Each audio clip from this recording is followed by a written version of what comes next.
Hello students, हम class 9th का chapter 7 कर रहे हैं जिसका नाम है ट्राइंगल्स। इसकी हमारी एक्सरसाइज 7.1 चल रही है। ठीक है, 1 2 3 4 क्वेश्चंस हम अपनी लास्ट वीडियो में कंप्लीट कर चुके हैं। आज हम इस एक्सरसाइज का क्वेश्चन नंबर 5 और 6 दोनों कंप्लीट करेंगे। तो स्टार्ट करते हैं क्वेश्चन नंबर 5 से। ये हमारे क्वेश्चन नंबर 5 की स्टेटमेंट है और ये हमारी 5th क्वेश्चन की फिगर गिवन है। तो पहले देखिए क्वेश्चन में क्या क्या गिवन है। L is bisector of angle A। जो ये L लाइन है, ये L लाइन है, ये इस A एंगल का बाइसेक्टर है। इसका मतलब ये हुआ कि ये जो ऊपर वाला हिस्सा है ये और ये दोनों आपस में इक्वल होंगे। BP and BQ are perpendiculars. BP BQ ये दोनों परपेंडिकुलर हैं। इसका मतलब ये हुआ जो एंगल Q है और जो एंगल P है दोनों हमारे 90 डिग्री के हैं। तो हम यहाँ से लिख भी सकते हैं कि जो एंगल P इक्वल है एंगल Q के, और यहाँ से ये एंगल्स भी हमारे इक्वल हैं, इनको भी हम लिखेंगे। आगे लिखते हैं। तो हमें शो क्या क्या करना है। First part is triangle APB APB, ये वाला हमें कंग्रेंट प्रूव करना है AQB के, AQB इसके। सेकंड इज BP इक्वल होगा BQ के, BP और BQ इक्वल हैं, या फिर और B is equi distance from arm of angle A। ये एंगल A की दो आर्म्स हैं, बोला है B जो है इन दोनों से इक्वी डिस्टेंस है। तो एक ही बात है कि हमें प्रूव क्या करना है, BP इक्वल है BQ के। तो स्टार्ट करते हैं इसका सॉल्यूशन। हम यही दो ट्राइंगल्स लेके चलते हैं। In triangle APB and triangle AQB। Okay, अब आप इन दोनों में देख सकते हो हमारे पास पहले से ही गिवन है कि जो A एंगल का बाइसेक्टर ये L है। ठीक है, तो हम क्या लिखेंगे कि जो B, हमने पहले कौन सा ट्राइंगल लिखा है, APB, APB यानी कि नीचे वाला। तो हमें एंगल भी पहले इसका नीचे वाला ही लिखना है। मैं लिख देती हूं PAB, वो इक्वल है QAB के। ठीक है, हम लिखेंगे एंगल PAB इक्वल है किसके, एंगल QAB के। क्यों, रीजन क्या होगा, क्योंकि L जो है वो बाइसेक्ट करता है एंगल A को। L is bisector of angle A। समझ रहे हो। सेकंड पॉइंट इज, एक एंगल आ गया है, अब हम आगे चलते हैं। अब देखो ये एंगल हम ले लिया है हमने।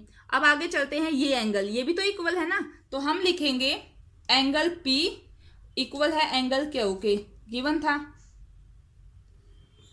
ओके, उसके बाद अगर हम इस ट्रायंगल को देखें ये साइड और ऊपर वाले को देखें उसमें भी ये साइड, यानी कि AB इक्वल होगी AB के, वो कॉमन साइड है हमारी,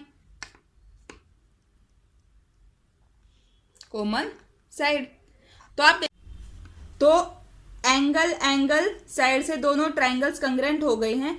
triangle APB congruent to triangle AQB, किस रूल से, बाय एंगल साइड से। समझ रहे हो, ये हमारा फर्स्ट पार्ट कंप्लीट हो गया है। अब सेकंड पार्ट में भी हम अब जो हमारे दोनों ट्रायंगल्स कंग्रेंट हैं तो इनके कोरस्पॉन्डिंग पार्ट्स भी इक्वल होंगे। इसका मतलब ये हुआ ये वाली साइड इसके इक्वल हो जाएगी और ये वाली साइड इसके, और हमें प्रूव करनी थी BP is equal to BQ। तो हम लिख सकते हैं BP वो इक्वल है हमारी BQ के। रीजन क्या हो जाएगा, CPCT, corresponding parts of congruent triangle. तो ये हमारा 5th क्वेश्चन जो है वो कंप्लीट हो गया है। देखिए क्वेश्चंस बहुत इजी हैं। मेन बात क्या है, आपको फिगर कितने अच्छे से समझ में आ रही है। ठीक है, जब भी हम ज्योमेट्रिकल पोर्शन हमारा सोल्व करते हैं उसमें फिगर बहुत इंपॉर्टेंट होती है। अब आप देखो, अगर फिगर में जो कुछ गिवन है अगर हम सिर्फ वही लेके चलेंगे तो हमारा क्वेश्चन सोल्व नहीं होगा। तो हमें अपनी तरफ से भी कुछ एडिशनल जानकारी वो होनी चाहिए। जैसे क्वेश्चन में अगर गिवन है कहीं बाइसेक्टर, तो हमें ये पता होना चाहिए कि ये एंगल और ये एंगल इक्वल होंगे, या हमें कहीं परपेंडिकुलर गिवन है तो हमें पता होना चाहिए कि दोनों एंगल 90 के होंगे और दोनों इक्वल होंगे। या कहीं पर अगर दो पैरेलल लाइंस गिवन है और बीच में उनकी एक ट्रांसवर्सल गिवन है, तो हमें पता होना चाहिए कि उनके जो इंटीरियर एंगल्स होते हैं वो इक्वल होते हैं, अल्टरनेट इंटीरियर एंगल्स वो इक्वल होते हैं। तो ये सारी जानकारी हमें होगी तभी हम क्वेश्चन को अच्छे से सोल्व कर पाएंगे। इसीलिए हर एक्सरसाइज को सोल्व करवाने से पहले आपको इंट्रोडक्शन पार्ट करवाया जाता है। इस एक्सरसाइज को सोल्व करवाने से पहले भी मैंने इंट्रोडक्शन पार्ट करवाया था। जिस भी बच्चे ने वो पार्ट देखा होगा तो उसके लिए क्वेश्चंस बहुत ईजी होंगे। तो आप सभी को एक्सरसाइज सोल्व करने से पहले इंट्रोडक्शन पार्ट जरूर देखना चाहिए, ताकि फिर जब आप क्वेश्चन सोल्व करो तो आपको कोई भी प्रॉब्लम ना आए। अब करते हैं इस एक्सरसाइज का हमारा नेक्स्ट क्वेश्चन, क्वेश्चन नंबर 6।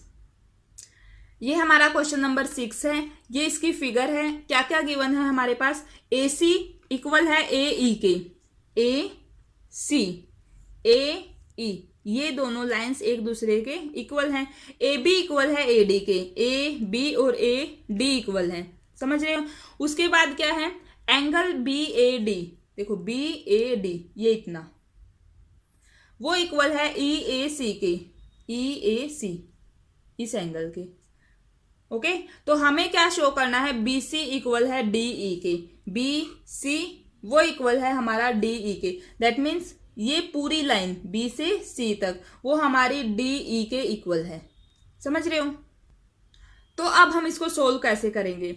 एक बार आप ध्यान से फिगर को और गिवन डाटा को देखो। अगर हम ये वाला, ये और ये, यानी कि मैं दोबारा ड्रॉ करूं, अगर ये हो गया, ये हो गया और ये हो गया है ए बी सी, मैंने यहां तक ले लिया ये ट्रायंगल, और मैं इस ट्रायंगल को देखूं, इस वाले को ए डी ई को, ऐसे इस तरीके से ए डी ई को, इन दोनों में हमारे पास ए सी और ए ई इक्वल थे, ए सी ए ई ये दोनों इक्वल गिवन है। उसके बाद ए बी और ए डी भी इक्वल गिवन है, ये दोनों भी इक्वल है। और एंगल बी ए डी, अब देखो डी यहां नहीं है, यहां ये इतना एंगल है। अब मैंने क्योंकि ये पूरा ट्रायंगल लिया है, देखो यहां से लेकर ऐसे यहां, ये पूरा ले रही हूं मैं, है ना? जो अगर मैं पहला ट्रायंगल देख रही हूं, पहले ट्रायंगल में मेरा ये पूरा एंगल आ रहा है, और सेकंड ट्रायंगल में अगर हम बात करें इस वाले में, हमारे पास ये पूरा एंगल आ रहा है ना, जिसमें से हमारे पास ये दोनों इक्वल गिवन है और दोनों में ही ये कॉमन हिस्सा है। इसका मतलब ये हुआ, एक एग्जांपल ले लेते हैं आपको सिर्फ समझाने के लिए। अगर मान लो ये मेरा कितना है 30 है, तो ये भी 30 होगा, दोनों इक्वल गिवन है। और ये बीच वाला हिस्सा मान लो 20 है, तो अगर मैं 30 में 20 जोड़ दूं और इधर भी मैं 30 में यही 20 जोड़ दूं, क्या ये दोनों इक्वल नहीं हो जाएंगे? ये वाला और ये वाला हो जाएंगे ना। तो यही हमें यहाँ यूज करना है। दो साइड्स तो दोनों ट्रायंगल्स की इक्वल गिवन ही है। एक यहाँ से हमारा क्या आ जाएगा? एंगल आ जाएगा, और हम साइड एंगल साइड का यूज करके दोनों को कंग्रेंट प्रूव कर सकते हैं। तो हम स्टार्ट करते हैं इसका सॉल्यूशन। आई होप आपको अच्छे से समझ में आ गया होगा। इतनी आसानी से समझाने के बाद तो समझ में आ ही गया होगा। सॉल्यूशन करते हैं। हम ट्रायंगल लेंगे, कौन सा? एक ये और एक ये वाला, ठीक है? तो हम ले रहे हैं B A C, in triangle B A C and triangle कौन सा? इधर से ये वाला ई ए डी, ये ले लेते हैं, ठीक है? तो आप देखो, जब मैं ये ले रही हूं इधर वाला ट्रायंगल, मैंने यहां भी ड्रॉ कर दिए हैं आपके लिए। सबसे पहले हम इन्हीं एंगल्स को सोल्व कर लेते हैं, ठीक है? ये भी लेने से पहले हम पहले इन एंगल्स को इक्वल प्रूव कर लेते हैं। कैसे? क्योंकि दोनों एंगल्स इक्वल गिवन थे। Angle B A D equal given है एंगल ई ए सी के। देखो बी ए डी ये वाला हिस्सा, इसमें मुझे जोड़ना है ये वाला, तो मैं लिख रही हूं angle B A D plus कौन सा? डी ए सी।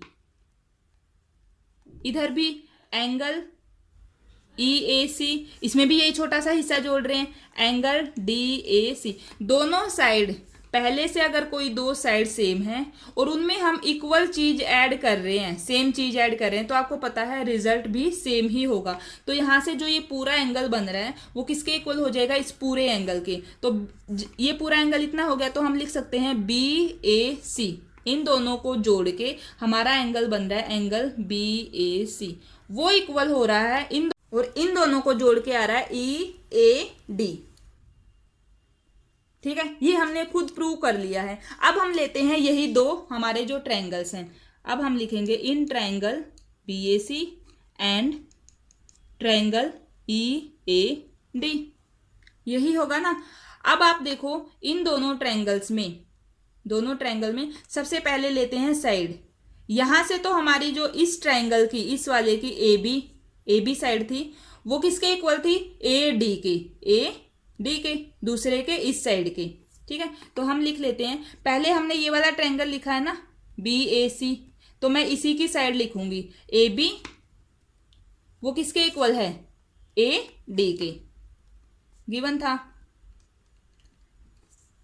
अब हमारी एंगल ये साइड आ गई है। अब हम देखते हैं एंगल जो हमने प्रूव किया है अभी अभी, यही लिखेंगे हम, एंगल BAC इक्वल है एंगल EAD। इसको आप इक्वेशन 1 मान सकते हो, आप लिख सकते हो फ्रॉम इक्वेशन 1। ठीक है, अब बात करते हैं थर्ड पॉइंट की, जो कि साइड है तीसरी। एक और साइड गिवन है ना इसमें, AC इक्वल किसके था?